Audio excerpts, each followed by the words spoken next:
Құрметтелі көрермен, осындай әуезді әнмен бағдарламамызды ары қарай жалғастырамыз. Талантты біздің өнерпаздарымыз студияда, ендеше әріптесін толыққанды таныстырып өтсе. Көріп тұрғандарыңыздай, құрметті көрермен, медальдарымыз, сертификаттарымыз.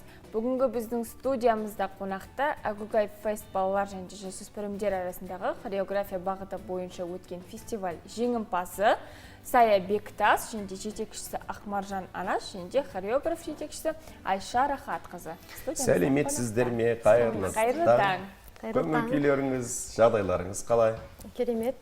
Құттықтаймыз сіздерді. Толағай жеңіспен, мол шығармашылық табыспен келіп отырсыздар. Шын жүректен құттықтаймыз. Жақсыны көрмекке дейді, біздің де басты сіздер шақырып жатқан себебіміз осы жақсылықты көрсетейік, кейінгі жастарға үлгі болсын деген ниет. Ал Сая, қош келдің. Көңіл-күй жағдайың қалай? Жақсы Сая. Жеңісің құтты болсын. Рахмет. Енді осы фестиваль туралы білгіміз келіп отыр. Қайда өтті және қандай жетістіктер арқылы жеңіске жеттіңіздер? Осы төңірегін айтып өтсеңіздер. Біз бұл қаламызда өткізіліп жатқан кезекті жаңағы байқауларымыздың бірі. Бұл байқауға біз оқушылармен жақсылап тұрып ұзақ уақыт дайындаламыз. Барлығын байқаудың қатысу барысында көптеген қиындықтар кездесуі мүмкін. Оқушылардың өздеріне деген сенімділігін арттыруға тырысамыз. Байқау өзіміздің қаламызда Түркістан сарайында өтті. Оқушыларымыз көптеген жүлделі орындар алды. Мына осы домбырадан және биден сайыстарға қатыстық. Биден гран-при ұтып алдық.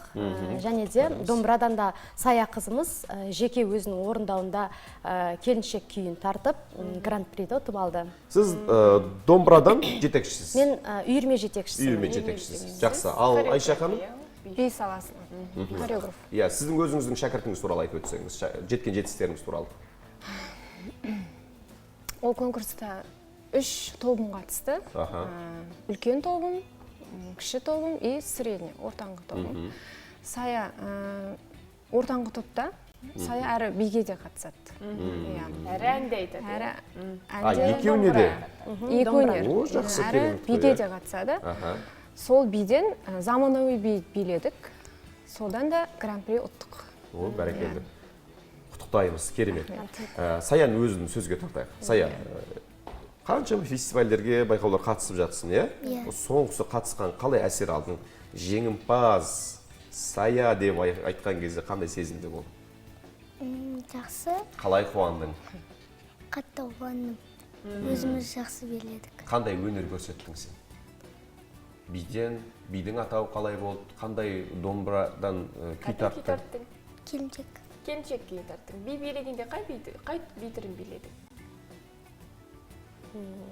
Заманауи би түрін биледің, е? Жақсы. Сая, сен қанша жастан бастап домбыраны қолға алдың? Қанша жастан бастап үйрене бастадың? Жасың нешеде? 8-ге толамын. 8-де. 8-ге толасың, е? 8-де, мен білуімше, бар болған бір 2 айдың көлемі болыпты. Иә? 2 айдың көлемінде осында жетістікке жетіп отыр. Қалай тез үйрендің 2 айдың ішінде? Қалай кімдер көмектесті саған? Маған көкем үйретті оны. Қиын болған жоқ па? Жоқ. Көкеңнің несі ме? Ерғали. Және апайың да? Анаш Ақмаржан Мұхтарқызы, Қуат Айша Рахатқызы. Жақсы. Дәл қазір қателеспесем бізге экранға беріп жатқан бұл Саяның өнері ғой? Иә. Өздеріңіз бір толықтырып өтіріңізші осы Сая туралы. Сая негізі бізде өте өнерлі оқушылардың бірі. Өзіне берілген жаңағыдай домбыра болсын, біз тек қана үйірмеде оқушыға үйірме барысында үйретіп қана қоймай, үйде де өздерің жаттығыңдар дейміз, міне өзінің айтып отқандай, жаңағы көкесі де үйінде баса назар аударып, жаңағы оқушыны жаттықтырып, дайындалдырып, тезірек жаңағыдай үйреніп кетуіне ықпал етіп отыр ғой. Сондай Саяның өзі де жаңағыдай қағып іліп алып кететін оқушыларымыздың бірі. Биден болсын, жаңағы домбырадан болсын, жақсы жаңағы өзінің өнерін көрсетіп жүр үйірмеде. Енді былай істейік. Қазір би туралы арнайы сұраймыз. Биге дейін бір қорытындылап алайық. Домбыраны қолға алып, Сая, Иә, бір қонақ кәдесі болсын, иә, Саядан? Бір қонақ кәде сұрағымыз келіп отыр. Жаңағы сені мақтап жатырмыз, осындай керемет нәтиже тапты, соның бір нәтижесі болсын, иә, соның дәлелі болсын. Bir қандай күй орындаймыз? Кенжек. Жақсы, ал сәттілік.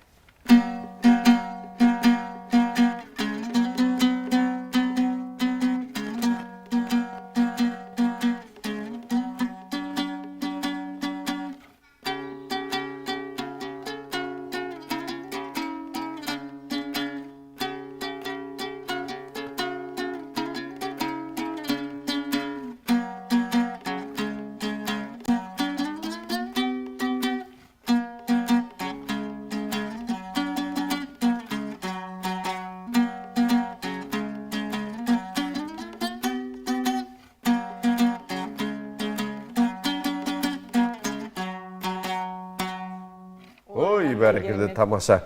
Керемет. Мынау сіздердің толағай табыстарыңыздың міне жетістігін көріп отырмыз, нәтижесін көріп отырмыз. Мынау осы жерде Айша Рахат қызы, иә? Айша Рахат қызы көптеген жақсыны көрмекке кетеді, дәл осы сіздерге көрсетіп қойын деп отырмыз. Ал енді Айша ханым, біздің Сая қызымыздың би өнер туралы өзіңіздің бағаңызды беріп, осы туралы айтып өтіңізші. Иә, басында Сая биге енді келген кезінде сәл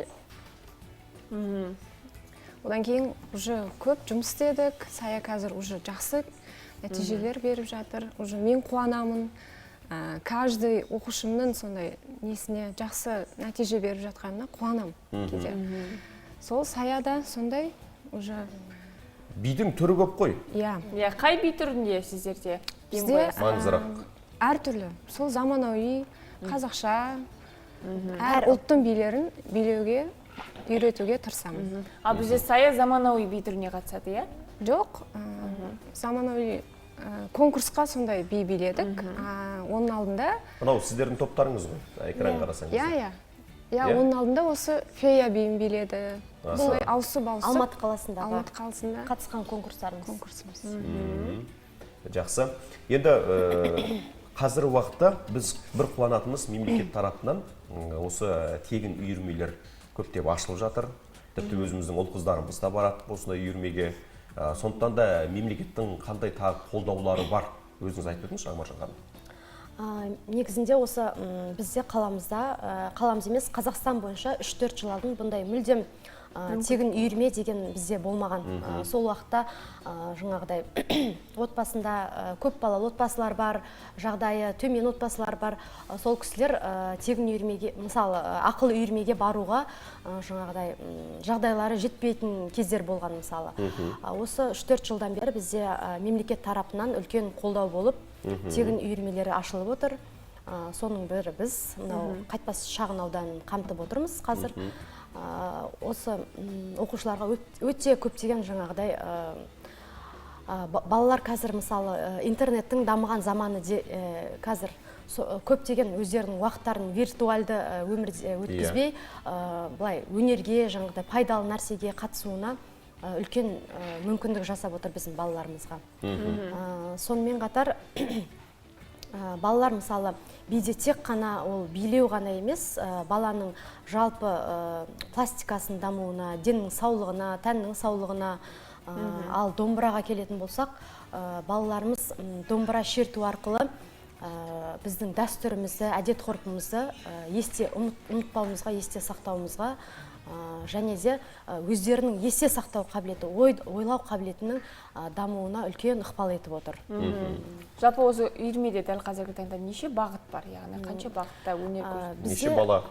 Бізде өзіміздің үйірмеде негізінде би, сурет және домбыра үйірмелер бізде. Жалпы негізінде тегін үйірмелер көп қой, жаңағыда спорт жағы бар, біздің қамтып отырғанымыз осылар. Үйірмеде 100-ден аса оқушыларымыз бар. Неше жасқа дейін тегін үйретесіздер, яғни? 4 жастан 17 жасқа дейінгі оқушыларды қамтимыз. Ал балалардың қызығушылығы қалай? Балалар шыны керек қызығушылығы өте жоғары. Мысалы, суретке келетін болсақ та оқушыларымыз айтып жатады, біз сіздердің үйірмеге келгенше мұншалықты осындай дәрежеде сурет салалатымызды, әдемі салалатымызды білмедік деп айтып жатады. Өзінің жаңағыдай жаңа қырын өздері танып жатыр. Жаңағы ата әжелер де алып келіп отырады азанымен мысалы бірге жаңағыдай қарап күтіп отырады бізде үйірмеге. Жақсы. Саяның домбыраны қатты жақсы көретіні көрініп тұр ғой, қолынан тастамай тұр, Сая жалпы осы жаңағы келіншек күйін композициясын орындауға, жаттауға қанша уақыт кетті сенде? Қанша уақытта үйреніп алдың осы келіншек композициясын? жарты сағатта үйреніп. Жарты сағатта үйреніп алдың. Жарты сағатта? Иә, дайындыққа қанша уақыт кетті? Көкең қанша уақыт үйретті саған? Апайың қанша уақыт? 2 күн кетті ма? Негізі 2 ай қатыстың, иә? Жақсы, Саяны айтып отырмыз ғой, негізі 2 ай көлемінде үйренді, жарты сағатта үйренді, жарты сағатта көрсетті, жарты сағаттың ішінде жеткен жетістігі. Қазіргі заманның алғыр оқушылары болып тұр ғой енді. Жарты сағаттың ішінде. Саяда уақыт жоқ қазір. Барады, 2 ай қатса, жарты сағатта алады. Міне жетістік, құрметті көрермен. Қазіргі уақытта балалардың қабілетінің қандай екендігін көруге отырсыздар ғой. Сондықтан да балаларымызды үйде қамамаңыздар. Дәл осы үйірмелерге апару арқылы көзін ашайық. Ал Сая, дәл қазір көріп отырмыз, сендер билеп жатсыңдар ғой мына жерде, иә? Солай қой, апай сіз толықтырып өтіңізші. Сіздер ғой мұны? Иә, біз. Қандай би, қандай өзіңіз толықтырып айтып өтсеңіз? Бұл фея и ара, пчела. Бұл жерде қанша шәкірттеріңіз билеп жатыр? Бұл жерде негізі жартысы жоқ, негізі 25-тей. Осы арқылы қандай жетістікке жеттіңіздер? Бір биді қою үшін неше уақыт кетеді сізде, мәселен осы биді? Бұл биді 3 айдай. 3 айдай уақыт кетеді. Өйткені оқушыларды жинайсың, олар каждыйына үйретесің. Біреу келмей қалады, біреу ауырып қалады. Иә, сондай. Бәрін жинай алмаймын да бірге кейде. Ауырып қалады, келмей қалады. Ал енді қараңыз, осындай жеткен жетістікке бұл сіздердің еңбектеріңіз деп білеміз. Бұл орайда да ата-аналардың да еңбегі мол деп білеміз. Өйткені балаларын әкелу керек, қайтып әкету керек, қажетті бана фестивальге қатысатын кезде құрал жабдықтарын әпереді, көліктерін тіктіреді деген сияқты ол кісілерге де оңай емес былайша айтқанда. Сондықтан да ата-аналар туралы да қалай жұмыс істейсіздер? Ата-аналарға қандай алғыстарыңыз бар? Осы орайда негізі ата-аналарға айтар алғысым шексіз. Себебі әрдайым бізге оқушыларды уақытылы жеткізіп отырады, және де мынау конкурсқа қатысу барысында қолдауды, үлкен қолдауларын сезінеміз. Себебі жаңағы біз басқа тек Шымкент қана емес, басқа қалаларға да, Алматы қаласына мысалы, және алда да өзіміз қыс мезгілінде негізінде қаладан алшақ кетпеуге тырысамыз да, күн салқын болғандықтан. Басқа қалаларға барған кезде де бізбен бірге жүріп, олар да жаңағыдай конкурсқа қатысу барысында залда қолдап бізді әрдайым оқушыларды алып жүреді, қайда жүрсек те. Сол жағынан үлкен алғысымды айтқым келеді. Және үйде де мысалы жаттықтырыңыздар, оқушылар дайындаңыздар, жаңағыдай бос уақыт жаңағыдай пайдалы дүниемен айналыссын деген кезде өздері негізі сол жағынан үлкен қолдау көремін ата-аналардан. Жақсы. Сая, сен өскенде кім болғың келеді? Мен өскенде дәрігер болғым келеді. Дәрігер болғың келеді. Жақсы, ол үшін не істеу керек енді? Көп білім алу керек. Жақсы. Кітап оқисың ба? Қай сыныпта оқисың қазір? 2-ші сыныпта, иә? Ұстазың кім? Мұсабаева Жанар Сапаралықызы. Апайың жақсы ма? Қандай достарың бар? Аттар кім достарыңның? Айтшы, өнерде қуанып қалсын, ертең көрген кезде, ой, Сая бізді телеарнада сұхбат беріп отырып айтқан екен деп қуанып қалады. Қандай достарың бар? Құрбыларың? Менің достарым Гүлсезім, Көркем, Меттина, Әйгерім, Аяна. Олар да дәл осындай биге қатысам екен? Жоқ. Мынау сен осындай толағай жеңістеріңді естіген кезде достарың да, ұстазың да қуанған шығар? Айттың ба оларға? Жоқ. Мен осылай жеңіске жеттім деп айттың ба? Енді айтсай осыны, жарай ма? Олар білмейді екен, иә? Жақсы. Ал енді мынау фестиваль кезінде, Айша ханым, мынау өздеріңіздің бірге қанша әріптестеріңізге қатысты ғой? Жалпы қандай көбінесе дерлік биді апарып көрсетеді, әлде ол бір міндеттелеме, мына халық биін үйретесіздер, халық биімен қатысасыздар деген сияқты алдын ала. қалай қатысасыздар? Әр мысалы саялар оның алдында басқа би биледі, енді ауыстырамын да мен орындарын. Яғни тематикасын Иә, ауыстырасыз. тематикасын ауыстырамын. Мен үлкен тобым оның алдында заманауи би билеп жүрді, енді қазақша билейді деген сияқты осылай ауыстырамын, ал әріптестерім де сондай. Ол байқаудың сұранысына байланысты өзгертіп отырасыздар ма? Жоқ. Өздеріңіз ұсынасыздар, Иә, яғни. өзіміздің. Қыздар қиналмай ма? Осы биге келген кезде, мәселен менің қызым да 4-ші сынып оқиды. Ол да дәл қазір биде ол. Кейде айтады, әке мен бүгін бармай-ақ қояйыншы деген сияқты. Біз жоқ, бару керек деп жатамыз. Жақсы, бізге хабарласқан көрермен бар, одан кейін жауап бересіз, тікелей эфирдесіз. Қайырлы таң. Қайырлы таң. Сәлеметсіз бе, қайырлы таң. Эфирді көріп пайдаланып отырып, осы ұстазға құттықтайын деген едім. Айша ханымды және тағы да Ақмар апайымызды, ұйымдастырушыларды рахмет көп. Мына кішкентай балдарымыз қолымызда өсіп жатыр, өнерлі отыр. Бірінші Алла Тағала, екінші сіздердің арқаларыңыз ғой.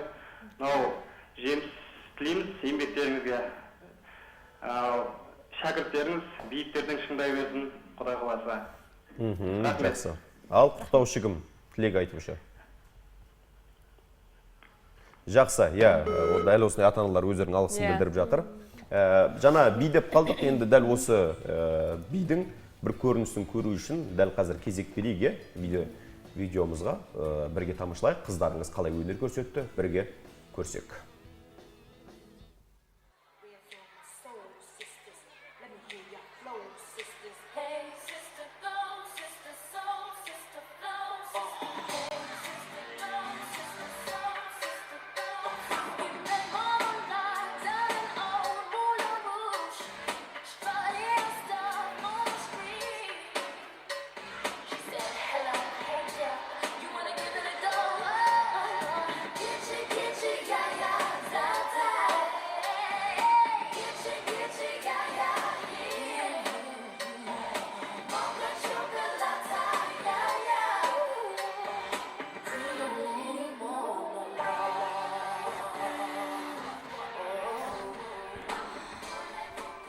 Жақсы, бұл Айша ханым қандай би түрі?